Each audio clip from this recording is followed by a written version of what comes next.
ngayon, bukas at magpakailanman. Sa mga classic love stories na ating nababasa o napapanood, laging nakapagpapalukso ng puso ang mga kwento tungkol sa isang mayaman na nagmahal sa isang mahirap o sa isang prinsipeng umibig sa pangkaraniwang tao lamang. Parang mga fairy tales lang na kinagiliwan natin nung mga bata pa tayo, di ba? Ang tunay na pag-ibig daw, hindi nakatingin sa anumang hadlang, gaya ng katayuan sa buhay, agwat sa edad, o pagtutol ng pamilya. Ang tunay na pagmamahal ay hindi daw itinataboy, ito'y ipinaglalaban. Ganito naging kwento ng pag-iibigan ng isang amo at ng kanyang kasambahay. Naku, imposible, di ba? Pero nangyari. Alamin natin kung paano nila ipinaglaban ang kanilang pag-iibigan sa episode nating pinamagatang Amo Ko, Mahal Ko.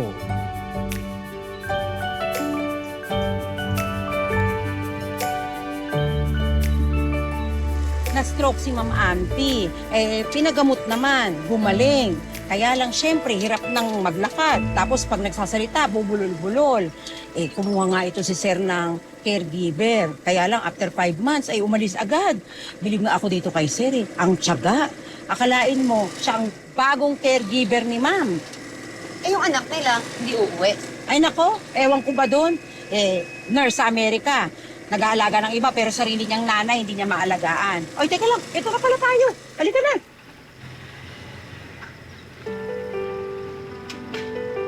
Nako, eto na nga. Nung Pasko, umuwi. Pero bago pa magbagong taon, kumayro na agad. O, di ba? Ulirang anak, awardee ang gaga. Hindi kayang alagaan yung nanay niya. Oh, kuya, oh. Ay, ako na, Nits. Ay, ano ka ba? Ako na to. Ikaw na nga sa mundo eh. Saka na kita babawian sa unang sweldo mo. Keep the change, kuya. Ha? Promise mo yan sa akin, ha? Sige. Bibilan mo ko, ha? Oo. Ay, Miss. Ay, hindi pala. Hindi na ako mangungubra sa'yo. Kailangan mo bumili ng bagong maleta. Bulok na yung maleta mo, oh. Halika na, tara. Bukas lang yung gate, hindi sila nagtatrangka? Paano kung pasukin ng... Pasukin na magnanakaw. Simula nung maratay ang ma'am ko, wala nang pakialam ang sir ko. Kaya halika na. Tara, pasok na tayo. Sandali. Ha? Isasara ko lang yung Uy! gate. Ano bang ginagawa mo? Sinabi ko na, sundan mo na ako eh. Halika na. Bilisan mo dyan. Halika, dito tayo. Halika na. Juliet, bago mo nakilala si Wilmar, may love life ka ba? Wala po. Wala at that time. Opo. Pero may anak ka isa. Opo. Anong trabaho mo dati sa kanila? Sa bahay po nila. All around? Opo. Luluto, laba, plancha, ganon, linis. Ganon. Ano naging sakit ng asawa niya? Na high blood po yun, stroke po. Na-stroke. Yung wife nung nagkasakit, inalagaan mo rin. Opo. Maayos naman yung pag-alaga mo. Opo.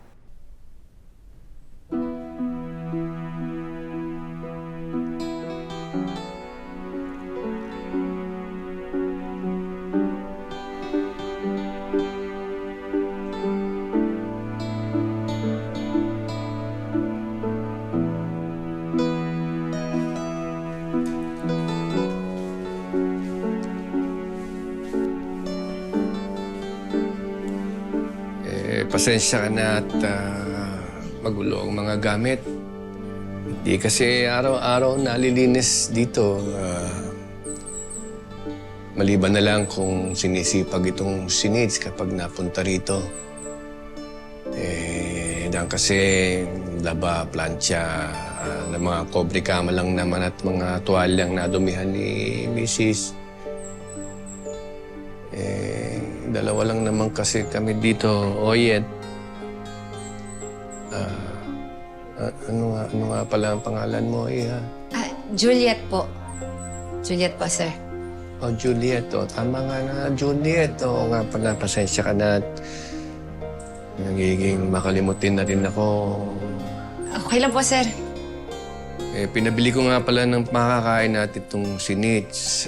Dahil kung ako lang naman ay pati na tinapay lang naman ako at lugaw at sinasaluhan ko si Mrs.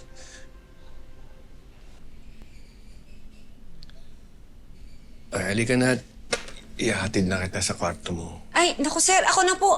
Ako na lang. Ako na po, ako na po. Ay, sir! Sir! Sir, upo muna po kayo.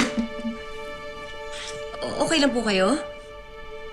Oh, pasensya ka na at inaatake na naman ako ng vertigo ko. Okay lang po. Dalawang araw na kasi akong napupuyat. Pasensya ka na.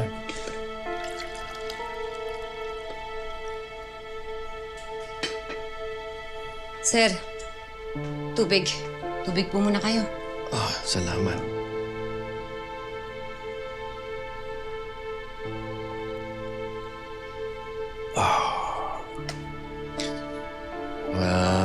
Ano ba? Sir, ako na po ang bahala sa mga gamit ko, sir. Oo, dumiretso ka lang dyan sa kusina at nasa kaliwa ang kwarto mo. Ano? Sige po. Salamat po. Pahinga na lang po kayo, sir. Oo, salamat. Pasensya ka na. Ayos lang po.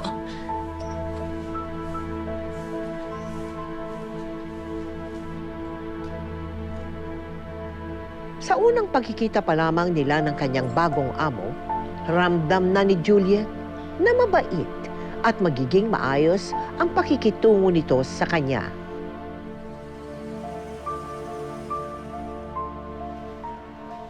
Biruin mo nga naman itong si paring Gusting. Magsisitenta na. Pagkakaanak pa dun sa kanyang batang asawa. Pinibiro ko nga at sabi ko, paano yan kapag nagdibo na ang anak mo? Malamang hindi ka na mapa-first dance noon. Dahil pihadong naka-wheelchair na siya ng mga panahon na yun. Biruin mo, ganong edad niya, hilig-hilig pa rin niya. Talaga naman. Juliet, alika at pumasok ka sa loob. Si Juliet may dalang pagkain. Sir, ito na po yung lugaw. Walang asin yan, ha? Sabaw lang. Opo, tulad po ng bilin niyo. Ito, may lugaw, si Juliet.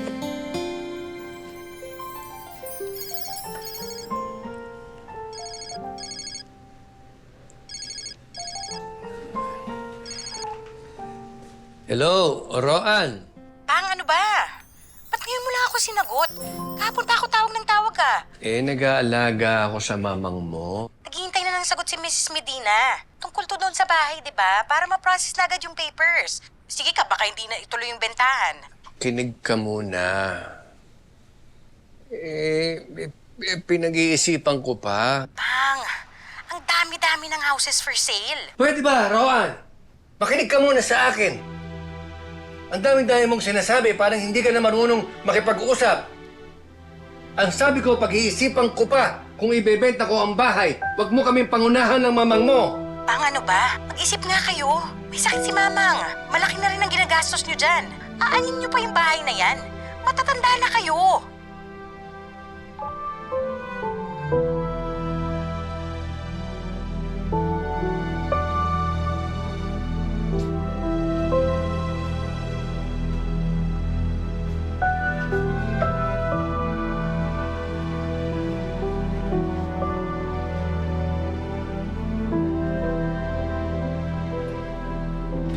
Okay, turn na.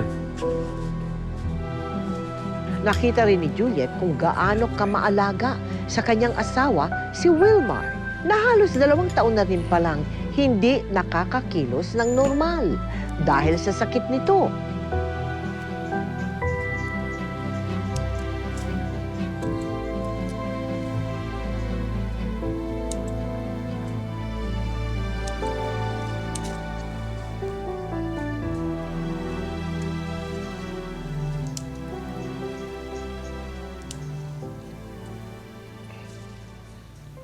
Hiyang din ba ang mga kamay mo sa paghahalaman? Ay, sir, nandiyan po pala kayo. Nangihinayang lang po ako sa mga halaman kasi pwede pa pong pagdugtong-dugtungin yung mga sanga para mabuhay.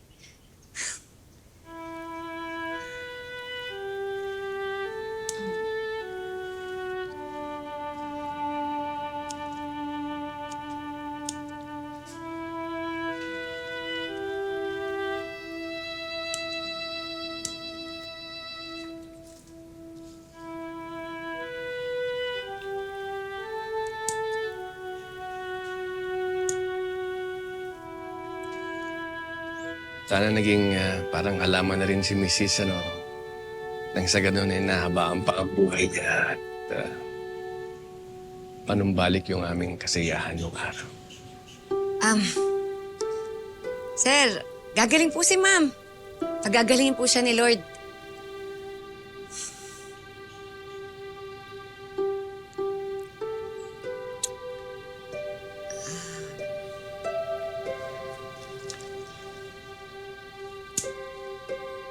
Sir, ito po tingnan niyo po to. Kahapon lang muntik na matuyo yung dahon yan. Pero ngayon, ang kintab na buhay na ulit.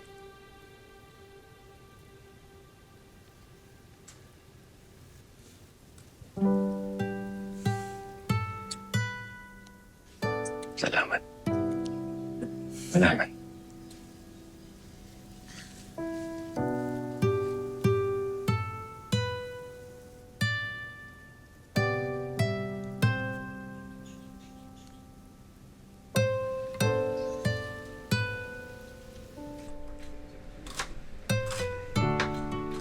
Laing ulit?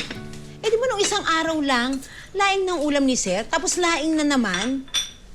Nag-request kasi si Sir ng laing dahil matagal na daw siyang di nakakakain ito. Simula nung na-stroke si Ma'am. Sabi niya nga kalasa na luto ni Ma'am. Alam mo nung huling hinain ko sa kanya, nag-request pa ulit ng kanin. Bakit? Hoy! Teka lang Binabanlawan ko lang yung utak ko. Actually, sinasabon ko pa nga Bakit? Marumi nga kasi. Iba kasi yung dating nung yung laing mo, kalasa nung laing ng misis niya. Alam mo yun, may kumparahan. Yung ganun, para kasing... Teka lang, Nitz. Alam ko na yung tinutumbok mo. Maling-mali. Uy, huwag ka nga mag-isip ng ganyan. Alam mo, maswerte ako kasi mabait sa akin si Sir. Kaya huwag mo nalagyan ng mali siya yun. Tsaka simula na nawala yung asawa ko, wala na akong pakialam sa mga ganyan. Anak ko na lang yung iniisip ko. O siya, sige, ako na yung malisyosa. Ako na yung marumi ang isip. Sa bagay, hindi ka naman gagawing kabit ni Sir. Siguro anak-anakan, pwede. Kasi thunders na yung lolo mo di ba? Alam mo, ito tumigil ka na kung anong pinag-iisip mo.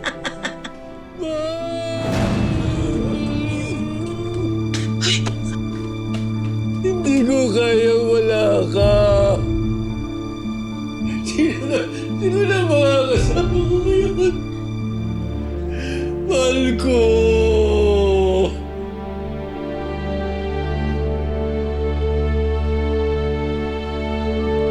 Mahal mo na ako ngayon. Nagpatuloy ka rin bang manilbihan sa kanila nung nawala na yung misis? Opo.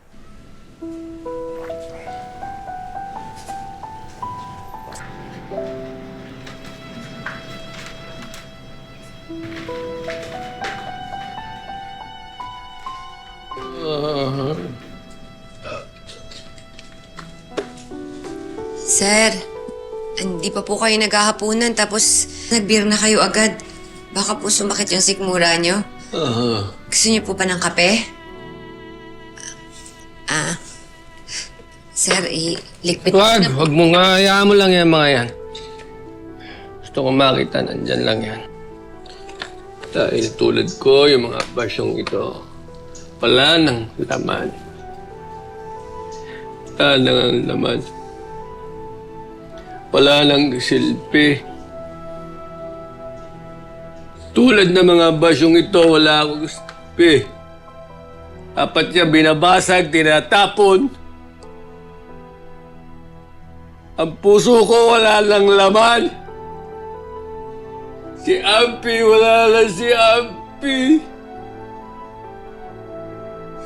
Gusto ko lang mamatay. Sir, Wala na akong silbi! Sir! Sir! Sir! Wala na akong silbi.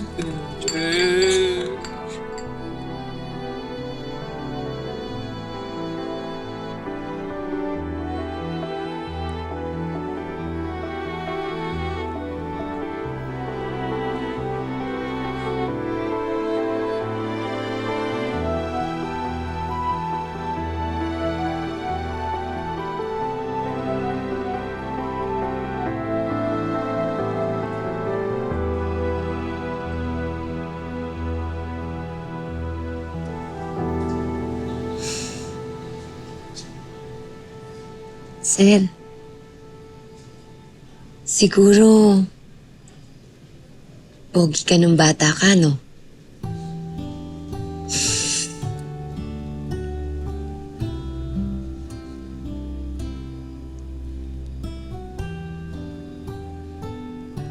Dahil naman ni Juliet ang pangungulila ni Wilmar, buong tiyaga pa rin itong nanilbihan bilang kasambahay sa kanyang amo.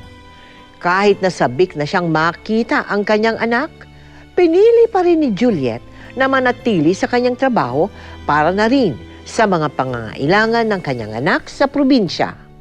Hanggang sa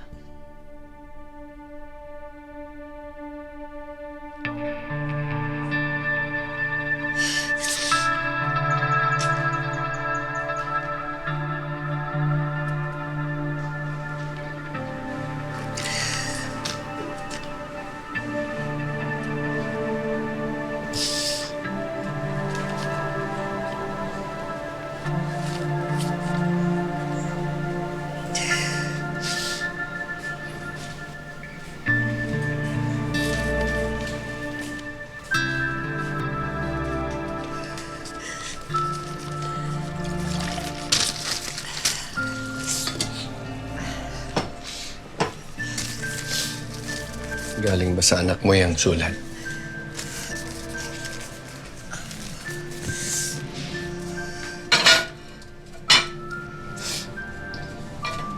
Pinauwi ka na ba niya? Nagpaliwanag na po ako. Kailangan ko din po kasi talaga magtrabaho para sa kanya. Wala na po kasi siyang tatay. Ako na lang po talaga yung nagtatrabaho para sa aming mag-ina eh.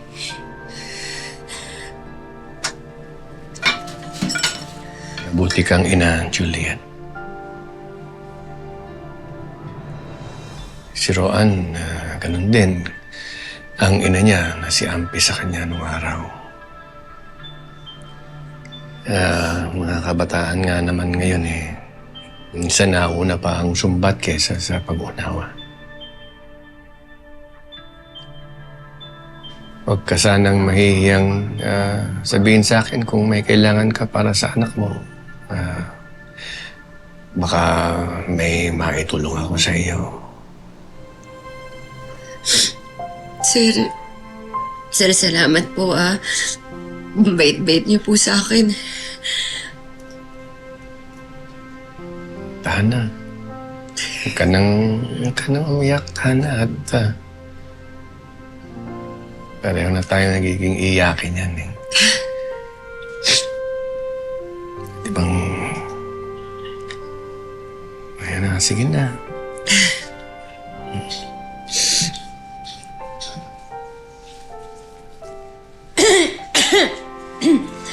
Sir, mamamalansya po ako.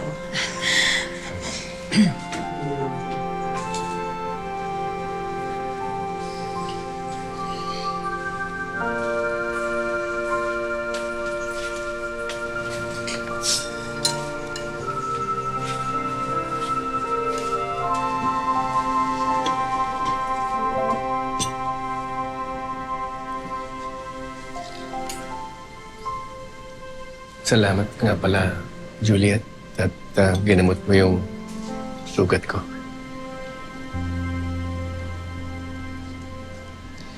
Pasensya ka na at may alaga kang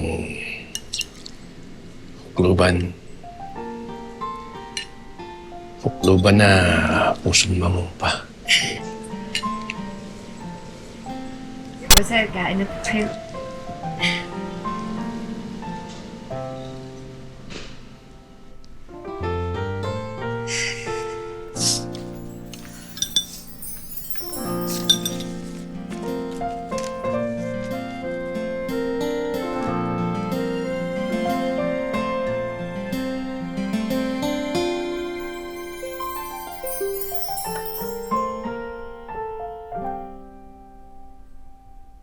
Wilmar, join us. Dito ka. Yan. Thank you, Wilmar, ha? Pero teka muna, ano bang impression mo sa kanya? Mabait po siya eh. Mabait ba? Magano'ng kabait? Paano bait yung sinasabi mo? Lahat naman ng propose ko sa kanya, sumusunod naman. Ang sipag mo talaga.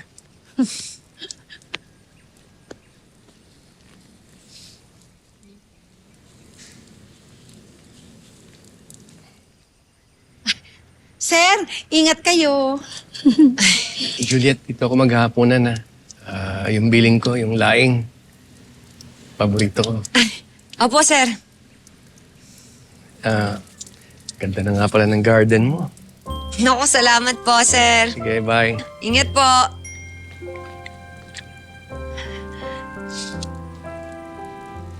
Uy, narinig mo yun? Naku, ang ganda na raw ng garden mo, Juliet.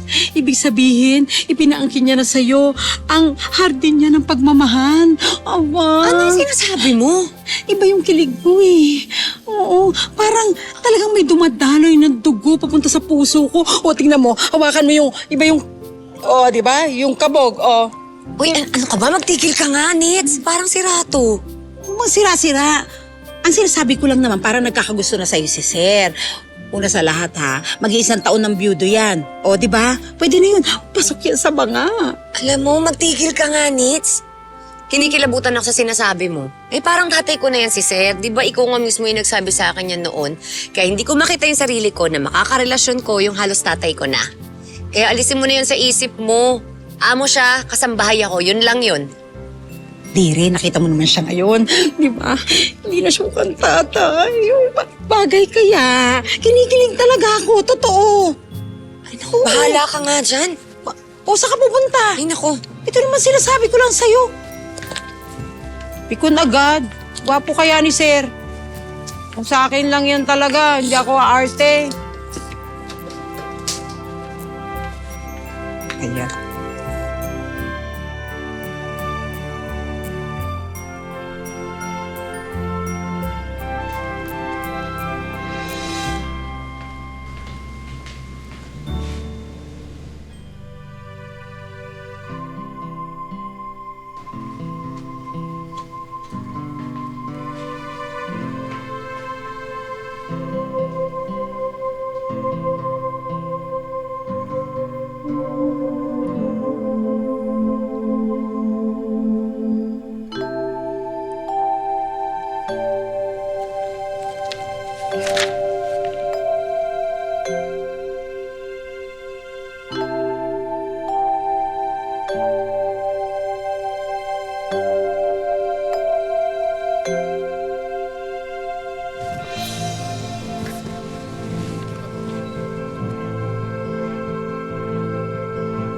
Ay, Sir, sir. Huwag ka matakot, Juliet. Wala akong balak na masama sa'yo. Napagmasdan lang kita eh. Yun lang, ganun lang. Wala akong iniisip kung ano man yung iniisip mo. Wala akong maniwala ka sana sa akin.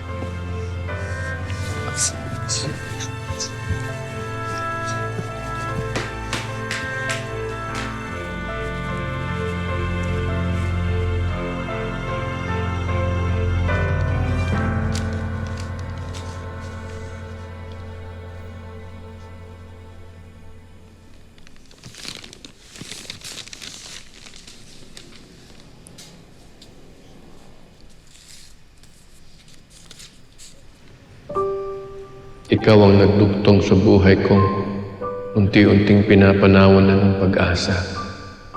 Ikaw ang nakita kong liwanag sa langit kong unti-unti nang nilalamon ng dilim. Ikaw ang lakas sa panahon ng aking kahinaan. Mahal na kita, Juliet.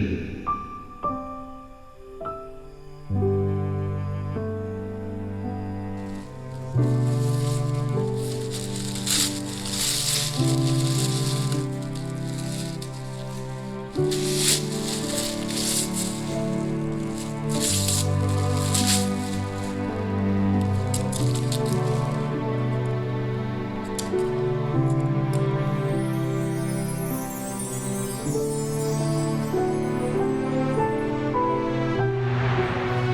ito po oh. Tingnan niyo po to. Kahapon lang, muntik na matuyo yung dahon yan. Pero ngayon, ang kintab na buhay na ulit.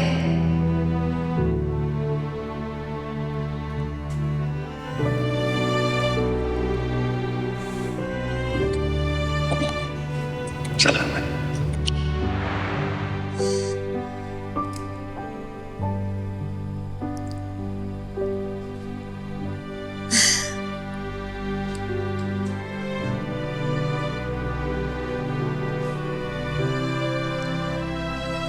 Alam ko, alangan ako sa'yo, Juliet. Nasa dapit hapon na ako ng buhay ko. Ikaw, marami ka pang pwedeng puntahan. Maaaring gawin. Ako, siguro, hanggang dito na lang ako. Pero sana, mabigyan mo ako ng pagkakataong mahalin kita sa natitirang panahon ng buhay ko. Pwede ba, Juliet? Pwede kaya?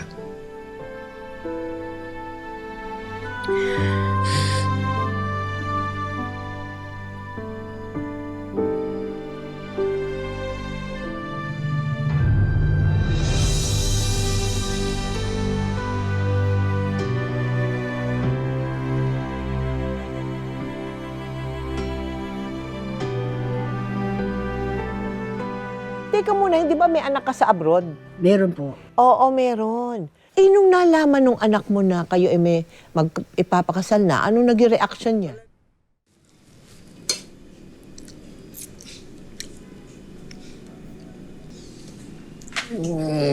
Wow! Alam mo, pasarap ng pasarap tong laing mo. Kaya dapat, kapag laing ng ulam, dapat sinusubuan mo ko. Para lalo akong ganahan. Gusto mo ba? Sige. Konti lang na parami.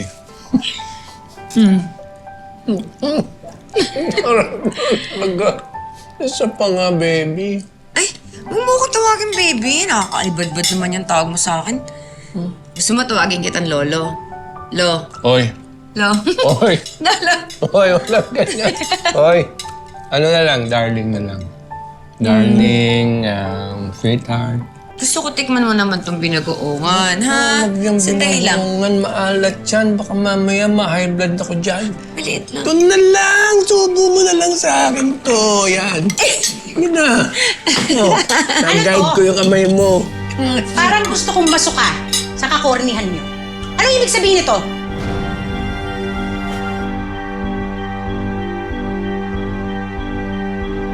Ron, anak, hindi ko alam na darating ka ngayon. Pang, kay ngayon, kay bukas, kay sa makalawa, madadatnan ko pa rin yung harutan niyo. So tama nga. Tama ang nakarating sa akin. Inaasawa mo tong babaeng to na dating tagalinis ng dumi ni Mamang nung may sakit pa siya. Ron, huwag kanyang dahan-dahan ka sa pananalita mo kay Juliet. Ikaw, atsay ka. Ang kapal din ng mukha mo, no? Nabiyudo lang yung tatay ko, nilandi mo na. Tingnan mo nga itsura niyo. Mas mukha pa akong matanda sa'yo, ah! Ron, tama na. Tama na. Nilandi mo yung tatay ko. Tapos pumatol naman siya. Siyempre! Kasi gusto niyang patunayan sa sarili niya na kaya pang sumiping sa kanya ang isang babaeng katulad mo. Gold digger! O ano? Pera lang naman ang habol mo, diba? At ano namang mapapala mo sa tatay ko? Matanda na siya eh. Kahit sa kama, wala nang maibubugayan. Bastos ka na. Lapastangang ka pa. Arais ka dito! Aray! Mayos ka! Bitaw! Ron! Juliet, Juliet! Nang dahil sa masasakit na salita at insultong ibinato kay Juliet ng anak ni Wilmar, siya na rin ang nagdesisyon na bumalik sa probinsya at umuwi sa anak niyang naghihintay doon. Laban man sa loob ni Juliet na iwan si Wilmar at natutunan na rin niya itong mahalin. Sa kabila ng malaking agwat ng kanilang edad, tiniis niyang magkalayo sila na walang katiyakang muli pa silang magkikita. Ma? Edgar? Mama! Ba't di ka nagsabi? Sinundo sana kita. Okay lang ako. Tara, papasok na po tayo. Grabe. Saan ka na? Okay lang. Sorry, magulo yung bahay. Kumain na po kayo?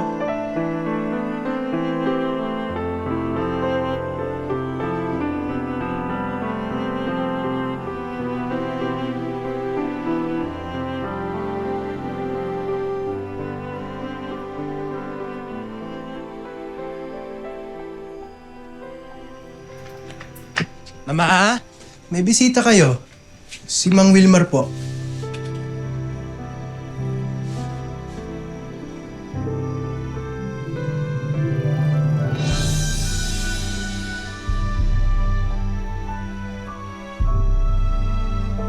Ba't ka pa nagpunta dito? Di ba sinabi ko naman sa iyo? Ikaw ang lakas sa panahon ng kahinaan ko.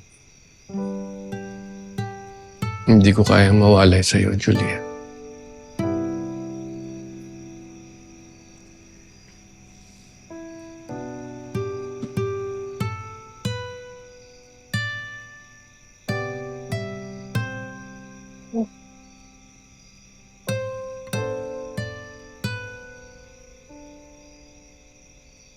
Huwag mo na akong iiwan.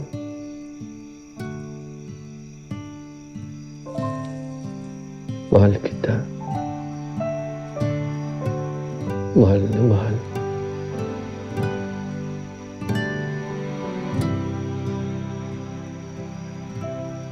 Dahil sa matinding pakiusap at malalim na pagmamahal ni Wilmar sa kanya, pumayag si Juliet na doon na manirahan sa kanila si Wilmar. Kaya nagpasya si Juliet na magpadala ng sulat kay Roan. Dear Roan, alam kong hanggang ngayon ay hindi mo pa rin ako matanggap para sa papang mo.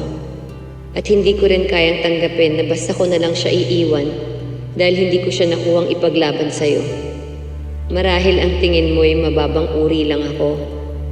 Pero ang tanging maipagmamalaki ko lang ay yung kaya kong magmahal ng walang kapalit na anuman. Ganyan ang pagmamahal ko sa papang mo. Handa ko siyang samahan hanggang sa huling sandali ng kanyang buhay, na gaya ng ginawa niya sa mamang mo. Mahal na mahal ko siya. Patawad. Juliet.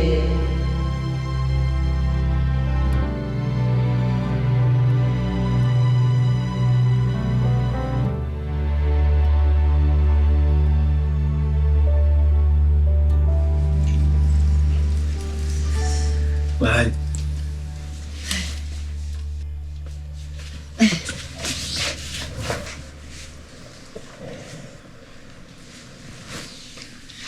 Sige.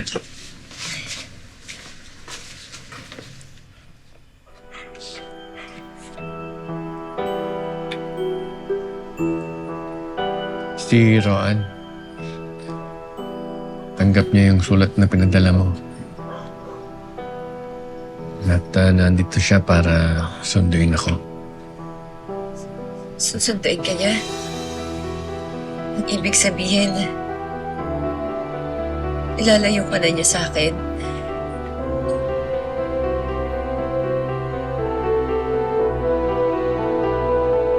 Susunduin ka niya? Ang ibig sabihin, ilalayo ka na niya sa akin? Hindi, mahal. Tayo ang sinusundo niya. Dahil tanggap niya na ang pagmamahala natin. At talo niya rin yung singsing na biniling ko sa kanya. Dahil ang uklubang ito na patay na patay sa'yo, may gusto ka ng pakasalan.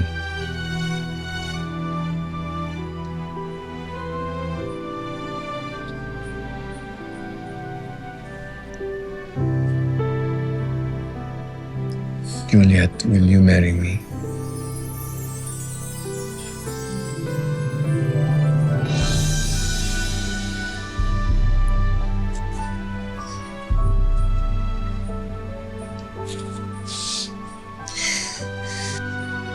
Oo.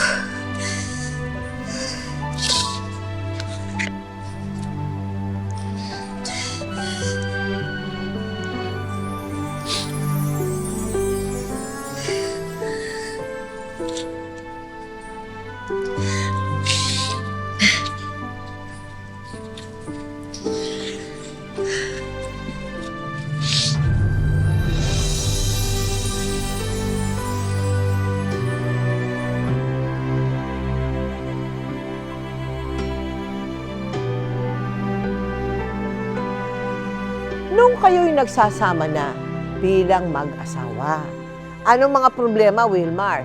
Siyempre, hindi na pareho eh. Hindi mo na siya katulong, hindi mo na siya kasambahay. Misis mo na siya. Opo. Aba, meron na siyang authority sa'yo. Kasi misis mo na siya eh. Oo. Oh, hindi ba mahirap yun? Hindi man po. Hindi man din. Hmm. Okay lang sa'yo na Okay lang naman.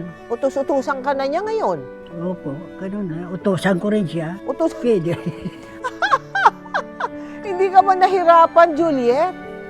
May topak po yan. Ay, may topak din. Siyempre, lahat naman ng tao may topak. Paano pag tinotopak? Anong ginagawa? Sinusuyo ka.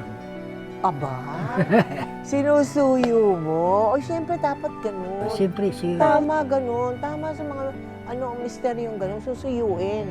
Maraming salamat sa inyong dalawa, ha. At sana nga, magpatuloy ang inyong pagsasama ng matiwasay at maayos. Thank you. Alang-alang sa inyong anak.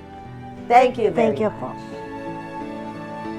Mahirap paniwalaan ang happily ever after. Dahil hindi pa rin naman natatapos sa mga pagsubok sa dalawang taong nagmamahalan. Ang mahalaga, walang sinumang bibitiw o maglalayo sa kanila dahil hindi marunong mapagod ang puso because love always finds its way.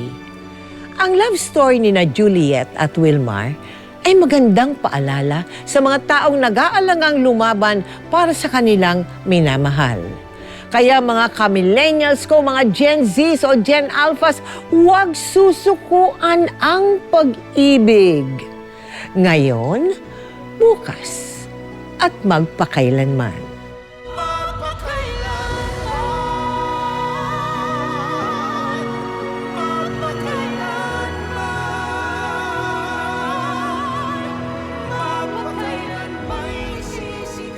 Bakit ang bait mo sa akin? Gusto kita. May asawa ko. Alam mo makakalam, pwedeng tayo lang. Ikaw ba si Len? Ako nga. Malandi ka! Pati asawa ko si Lito gusto mo agawin! Hindi nga ako sanay makita kang malungkot eh, kaya nga gusto kita eh. Saka siyempre, maganda ka. Anong nangyayari sa'yo? Mami, buntis ka? Sumagot ka, sino ka man yan? Layas! Papalakas na lang ulit ako para makapagtrabaho. Kaya ko naman palakihin yung mga anak ko eh. Huwag ka mag-alala. Tutulungan kita. Lalaki ka, Len, ha? Pumapul ka sa kapatid ko! Ate! Ang tanging ina ni Herlene, The Len Timbol Story.